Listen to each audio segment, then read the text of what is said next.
जय श्री कृष्णा दोस्तों, राधे राधे। आप सभी का अपने चैनल में बहुत बहुत स्वागत है। आज हम सभी भक्तजन कामदा एकादशी की व्रत कथा सुनेंगे। मान्यताओं के अनुसार चैत्र शुक्ल पक्ष की एकादशी को समस्त पापों का नाश करने वाली एवं सर्व मनोकामना सिद्ध करने वाली माना जाता है। इस तिथि पर भगवान विष्णु की उपासना करने व व्रत कथा सुनने मात्र से जातक की हर इच्छा पूर्ण होती है। आइए अब हम सभी कथा को प्रारंभ करते हैं। धर्मराज युधिष्ठिर जी कहने लगी, हे भगवान, मैं आपको कोटि कोटि नमन करता हूँ। आपने चैत्र मास के कृष्ण पक्ष की पाप मोचनी एकादशी के बारे में विस्तार पूर्वक बतलाया। अब आप कृपा करके चैत्र शुक्ल एकादशी का क्या नाम है तथा उसकी विधि एवं महात्म्य क्या है, ये मुझे आप बताइए। भगवान श्री कृष्ण ने कहा, हे धर्मराज, चैत्र मास के शुक्ल पक्ष की एकादशी को कामदा एकादशी के नाम से जाना जाता है। मैं तुम्हें इसकी पौराणिक कथा सुनाता हूँ, तुम उसे ध्यानपूर्वक सुनो। एक समय की बात है, यही प्रश्न राजा दिलीप ने गुरु वशिष्ठ जी से किया था और जो समाधान उन्होंने बतलाया वही मैं तुमसे कह रहा हूँ। रत्नपुर नाम का एक नगर होता था जिसमें पुंडरीक नामक राजा राज्य किया करते थे। रत्नपुर का जैसा नाम था वैसा ही उसका वैभव भी था। अनेक अप्सराएं गंधर्व यहाँ वास करते थे। यहीं पर ललित और ललिता नामक गंधर्व पति पत्नी का जोड़ा भी रहता था। ललित और ललिता एक दूसरे से बहुत प्यार करते थे, यहाँ तक कि दोनों के लिए क्षण भर की जुदाई भी पहाड़ जितनी लंबी हो जाती थी। एक दिन राजा पुंडरीक की सभा में नृत्य का आयोजन चल रहा था, जिसमें गंधर्व गा रहे थे और अप्सराएं नृत्य कर रही थीं। गंधर्व ललित भी उस दिन सभा में गा रहा था, लेकिन गाते गाते वह अपनी पत्नी ललिता को याद करने लगा और उसका एक पद थोड़ा सुर से बिगड़ गया। ललित के मन के भाव जानकर करकाट नामक नाग ने उसकी इस गलती को भांप लिया और करकाट नामक नाग ने पदभंग होने का कारण राजा से कह दिया। राजा पुंडरीक यह जानकर बहुत क्रोधित हुई और क्रोधपूर्वक कहा कि तू मेरे सामने गाता हुआ अपनी स्त्री का स्मरण कर रहा है। अंततः तू नरभक्षी दैत्य बनकर अपने कर्म का फल भोग। पुंडरीक के श्राप से ललित उसी क्षण महाकाय विशाल राक्षस हो गया।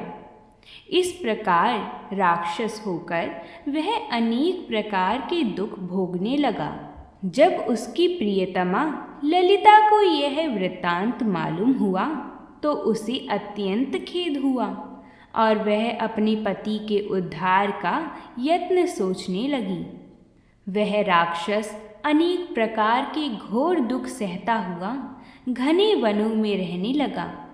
उसकी स्त्री उसके पीछे पीछे जाती और विलाप करती रहती। एक बार ललिता अपने पति के पीछे घूमती घूमती विंध्याचल पर्वत पर पहुंच गई, जहां पर श्रृंगी ऋषि का आश्रम था।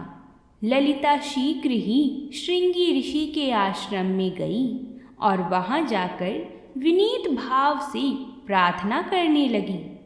उसे देखकर श्रृंगी ऋषि बोले, हे सुभगे, तुम कौन हो और यहाँ किस लिए आई हो? ललिता ने सारी व्यथा महर्षि के सामने रख दी। तब ऋषि बोले, तुम बहुत ही सही समय पर आई हो देवी। अभी चैत्र शुक्ल एकादशी तिथि आने ही वाली है। इस व्रत को कामदा एकादशी कहा जाता है। इसका विधि पूर्वक पालन करके अपने पति को उसका पुण्य देना, इस व्रत से उसे राक्षसी जीवन से मुक्ति मिल सकती है। मुनि के ऐसे वचन सुनकर ललिता ने चैत्र शुक्ल एकादशी आने पर उसका व्रत किया और द्वादशी को ब्राह्मणों के सामने अपने व्रत का फल अपने पति को देती हुई भगवान से इस प्रकार प्रार्थना करने लगी। हे प्रभु, मैंने जो यह व्रत किया है इसका फल मेरे पति देव को प्राप्त हो जाए, जिससे वह राक्षस योनि से मुक्त हो जाएं। एकादशी का फल देते ही उसका पति राक्षस योनि से मुक्त होकर अपने पुराने स्वरूप को प्राप्त हुआ। फिर अनेक सुंदर वस्त्र आभूषण से युक्त होकर ललिता के साथ विहार करने लगा। उसके पश्चात वे दोनों विमान में बैठकर स्वर्गलोक को चले गए।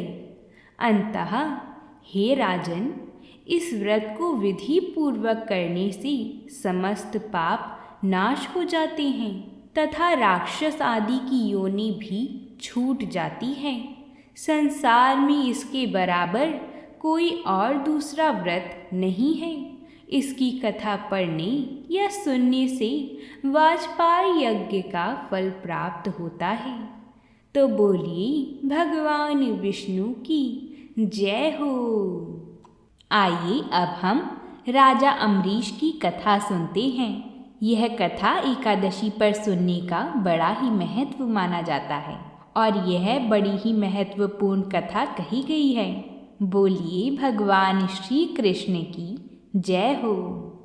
राजा अम्बरीश भगवान श्री हरि के परम भक्त थे। वह पृथ्वी के सतोद्वीप, अचल संपत्ति और अतुल ऐश्वर्य के शासक होने पर भी इन्हें स्वप्न तुल्य समझते थे, क्योंकि वह जानते थे कि जिस धन वैभव के लोभ में पड़कर मनुष्य घोर नरक में जाता है, वह केवल 4 दिन की चांदनी है। राजा अम्बरीश का भगवान श्री कृष्ण में और उनके प्रेमी साधुओं में परम प्रेम था।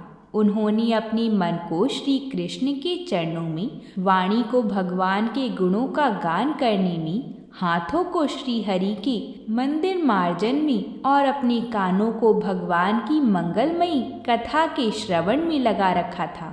उन्होंने अपने नेत्रों को श्री हरि के विग्रह व मंदिर के दर्शन में, नासिका को उनके चरण कमलों पर चढ़ी श्रीमती तुलसी जी की दिव्य गंध में और जिह्वा को भगवान के प्रति अर्पित नैवेद्य प्रसाद में संलग्न कर दिया था।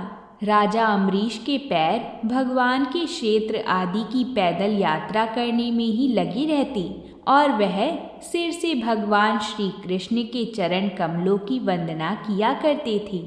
इस प्रकार उन्होंने अपने सारे कर्म यज्ञ पुरुष इंद्रियातीत भगवान के प्रति उन्होंने सर्वात्मा एवं स्वरूप समझकर समर्पित कर दिए थे और भगवान स्वरूप ब्राह्मणों की आज्ञा अनुसार वह इस पृथ्वी का शासन करते थे। उन्होंने बड़ी बड़ी दक्षिणा वाले अनेकों अश्वमेध यज्ञ करके यज्ञ अधिपति भगवान की आराधना की। उनकी प्रजा महात्माओं के द्वारा गाए हुए भगवान के उत्तम चरित्र का बहुत सम्मान करती थी। किसी समय बड़े प्रेम से श्रवण करती और किसी समय उनका गान करती। इस प्रकार उनके राज्य की मनुष्य देवताओं की अत्यंत प्यारी स्वर्ग की भी इच्छा नहीं करते थे। राजा अम्बरीश की अनन्य प्रेममयी भक्ति से प्रसन्न होकर भगवान ने उनकी रक्षा के लिए सुदर्शन चक्र को नियुक्त कर दिया था, जो विरोधियों को भयभीत करने वाला एवं भक्तों की रक्षा करने वाला था। एक बार उन्होंने अपनी पत्नी के साथ भगवान श्री कृष्ण की आराधना करने के लिए 1 वर्ष तक द्वादशी प्रधान एकादशी व्रत करने का नियम ग्रहण किया। व्रत की समाप्ति होने पर कार्तिक महीने में उन्होंने 3 रात का उपवास किया और एक दिन यमुना जी में स्नान करके भगवान श्री कृष्ण की पूजा की। तत्पश्चात पहले ब्राह्मणों को स्वादिष्ट और अत्यंत गुणकारी भोजन कराकर उन लोगों के घर 60 करोड़ गाय सुसज्जित करके भेज दी।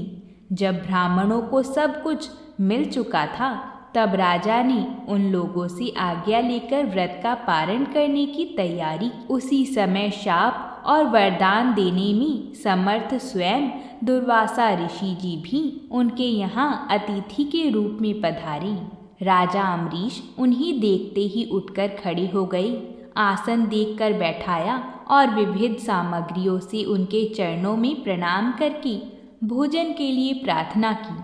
दुर्वासा ऋषि जी ने राजा अम्बरीश की प्रार्थना स्वीकार कर ली और इसके बाद आवश्यक कर्मों से निवृत्त होने के लिए वह नदी तट पर चले गए। वह ब्रह्म का ध्यान करते हुए यमुना के पवित्र जल में स्नान करने लगी। इधर द्वादशी केवल घड़ी भर शेष रह गई थी। धर्मज्ञ अम्बरीश ने धर्म संकट में पड़कर ब्राह्मणों के साथ परामर्श किया। उन्होंने कहा, ब्राह्मण देवताओं, ब्राह्मण को बिना भोजन कराए स्वयं खा लेना और द्वादशी रहते पारण न करना दोनों ही दोष हैं। इसलिए इस समय जैसा करने से मेरी भलाई हो और मुझे पाप ना लगे ऐसा काम करना चाहिए। तब ब्राह्मणों के साथ विचार करके उन्होंने कहा, ब्राह्मणों, ग्रंथों में ऐसा कहा गया है कि जल पी लेना भोजन करना भी है, नहीं भी करना है। इसलिए इस समय केवल जल से पारण किए लेता हूँ। ऐसा निश्चय करके मन ही मन भगवान का चिंतन करते हुए राजश्री अम्बरीश ने जल पी लिया और फिर दुर्वासा ऋषि के आने की बाट देखने लगी। दुर्वासा ऋषि आवश्यक कर्मों से निवृत्त होकर यमुना तट से लौट आई। जब राजा ने आगे बढ़कर उनका अभिनंदन किया तब उन्होंने अनुमान से ही समझ लिया कि राजा ने पारण कर लिया है। उस समय दुर्वासा ऋषि जी बहुत भूखे थे। वह क्रोध से थर थर काँपने लगे। उन्होंने हाथ जोड़कर खड़े अम्बरीश से डांट कर कहा, अहो देखो तो सही, यह कितना क्रूर है। यह धन के मद में मतवाला हो रहा है। भगवान की भक्ति तो इसे छू तक नहीं गई और यह अपने को बड़ा समर्थ मानता है। आज इसने धर्म का उल्लंघन करके बड़ा अन्याय किया है। मैं इसका अतिथि होकर आया हूँ, किंतु फिर भी मुझे खिलाए बिना ही इसने खा लिया है।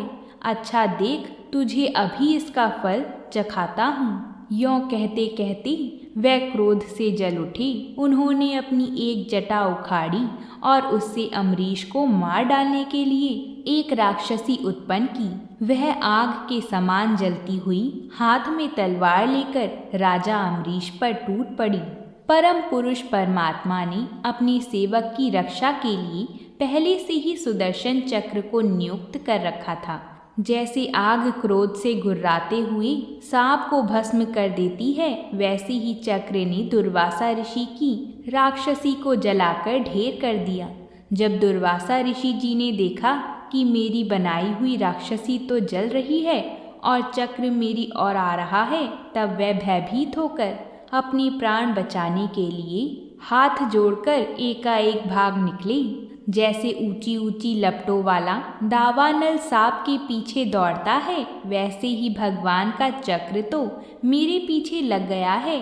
तब दुर्वासा ऋषि जी दिशा आकाश, पृथ्वी, अतल वितल आदि नीचे के लोक, समुद्र, लोकपाल और उनके द्वारा सुरक्षित लोक एवं स्वर्ग तक में गए। परंतु जहाँ जहाँ वह गए वहीं वहीं उन्होंने असह्य तेज वाले सुदर्शन चक्र को अपने पीछे लगा देखा। जब उन्हें कहीं भी कोई रक्षक ना मिला तब तो वह और डर गए। अपने प्राण बचाने के लिए वह देव शिरोमणि ब्रह्मा जी के पास गए और बोली, ब्रह्मा जी, आप स्वयंभू हैं, भगवान के इस तेजोमय चक्र से मेरी रक्षा कीजिए।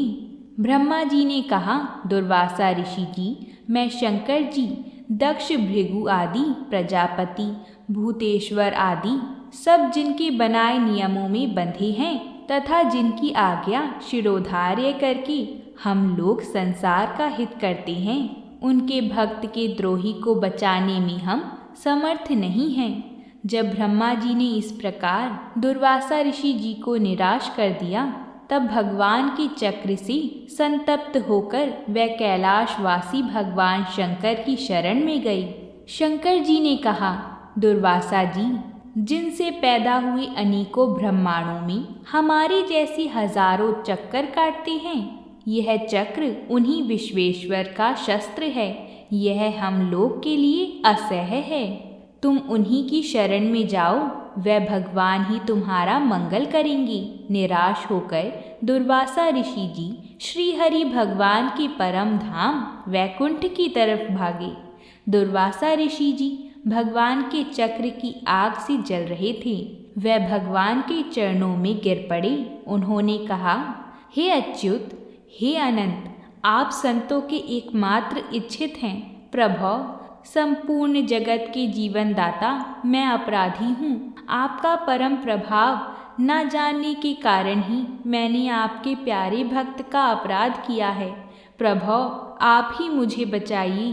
श्री भगवान ने कहा, दुर्वासा जी, मैं सर्वथा भक्तों के अधीन हूँ। मुझ में तनिक भी स्वतंत्रता नहीं है। जो भक्त स्त्री, पुत्र, गृह, गुरुजन, प्राण, धन, इहलोक और परलोक सब लोक छोड़कर केवल मेरी शरण में आ गए हैं, उन्हें छोड़ने का संकल्प भी मैं कैसे कर सकता हूँ। इसमें संदेह नहीं कि ब्राह्मणों के लिए तपस्या और विद्या परम कल्याण के साधन हैं, परंतु यदि ब्राह्मण उद्दंड और अन्यायी हो जाएं, तो वह ही दोनों उल्टा फल देने लगते हैं। दुर्वासा ऋषि जी, सुनिए, मैं आपको एक उपाय बताता हूँ, जिसका अनिष्ट करने से आपको इस विपत्ति में आना पड़ा। आप उसी के पास जाइए, उनसे क्षमा मांगिए, तब आपको शांति मिलेगी। सुदर्शन चक्र की ज्वाला से जलते हुए दुर्वासा ऋषि जी लौटकर राजा अम्बरीश के पास आए और उन्होंने अत्यंत दुखी होकर राजा के पैर पकड़ लिए। दुर्वासा ऋषि जी की यह चेष्टा देखकर और उनके चरण पकड़ने से लज्जित होकर राजा अम्बरीश भगवान के चक्र की स्तुति करने लगे। अम्बरीश जी ने कहा, प्रभो सुदर्शन, आप अग्नि स्वरूप हैं। भगवान के प्यारे 1000 दांतों वाले चक्रदेव, मैं आपको नमस्कार करता हूँ। समस्त अस्त्र शस्त्र को नष्ट कर देने वाले एवं पृथ्वी के रक्षक, आप इन ब्राह्मण की रक्षा कीजिए। आप कृपा करके हमारे कुल में भाग्य उदय के लिए दुर्वासा ऋषि जी का कल्याण कीजिए। हमारे ऊपर यह आपका महान अनुग्रह होगा। यदि मैंने कुछ भी दान किया हो, यज्ञ किया हो अथवा अपने धर्म का पालन किया हो, यदि हमारे वंश के लोग ब्राह्मणों को ही अपना आराध्य देव समझते रहे हों, तो दुर्वासा ऋषि जी की जलन मिट जाए। भगवान समस्त गुणों के एकमात्र आश्रय स्थल हैं। यदि मैंने समस्त प्राणियों की आत्मा के रूप में उन्हें देखा हो और वह मुझ पर प्रसन्न हों, तो दुर्वासा ऋषि जी के हृदय की सारी जलन मिट जाए। जब राजा अम्बरीश ने दुर्वासा ऋषि जी को सब ओर से जलाने वाली भगवान के सुदर्शन चक्र की इस प्रकार स्तुति की, तब उनकी प्रार्थना से चक्र शांत हो गया। जब दुर्वासा ऋषि जी चक्र की आग से मुक्त हो गए और उनका चित्त स्वस्थ हो गया, तब वह राजा अम्बरीश को अनेकानेक उत्तम आशीर्वाद देते हुए उनकी प्रशंसा करने लगी। दुर्वासा ऋषि जी ने कहा, धन्य है, आज मैंने भगवान के प्रेमी भक्तों का महत्व देखा। राजन, मैंने आपका अपराध किया, फिर भी आप मेरे लिए मंगल कामना ही कर रही हैं। महाराज अम्बरीश, आपका हृदय करुणा भाव से परिपूर्ण है। आपने मेरे ऊपर महान अनुग्रह किया है। अहो, आपने मेरे अपराध भुलाकर मेरी रक्षा की। जब से दुर्वासा जी चक्र से जीवन रक्षा के लिए भाग रहे थे, तब से राजा अम्बरीश ने भोजन नहीं किया था। वह दुर्वासा जी के लौटने की बाट देख रहे थे। अब उन्होंने दुर्वासा जी के चरण पकड़ लिए और उन्हें प्रसन्न करके विधि पूर्वक भोजन कराया। दुर्वासा जी ने बहुत ही संतुष्ट होकर राजा अम्बरीश के गुणों की प्रशंसा की और उसके बाद उनसे अनुमति लेकर आकाश मार्ग से प्रस्थान किया। जब सुदर्शन चक्र से भयभीत होकर दुर्वासा ऋषि भाग रहे थे, तब से लेकर उनके लौटने तक 1 वर्ष का समय बीत गया था। इतने दिनों तक राजा अम्बरीश उनके दर्शन की आकांक्षा से केवल जल पीकर रहे। दुर्वासा ऋषि जी के जाने के बाद उनके भोजन से बचे हुए अत्यंत पवित्र अन्न को राजा ने सब परिवार ग्रहण किया। कुछ वर्ष बीतने पर राजा अम्बरीश ने अपने ही समान भक्त पुत्रों पर राज्य का भार छोड़ दिया और स्वयं वन में चले गए। वहाँ वह बड़ी धीरता के साथ आत्मस्वरूप भगवान में अपना मन लगाकर गुणों के प्रवाह रूपी संसार से मुक्त हो गई। बोलिए भगवान विष्णु की जय हो। अगर आप सभी को ये कथा पसंद आई हो और आपने भी अगर एकादशी का व्रत रखा है तो कमेंट बॉक्स में जय श्री हरि विष्णु ज़रूर ही लिखिएगा। साथ ही वीडियो को लाइक करके इस कथा को अपने सब जनों के साथ शेयर ज़रूर करिएगा। अब हम आपसे कल मिलते हैं, तब तक के लिए प्रेम से बोलिए भगवान श्री हरि की जय हो।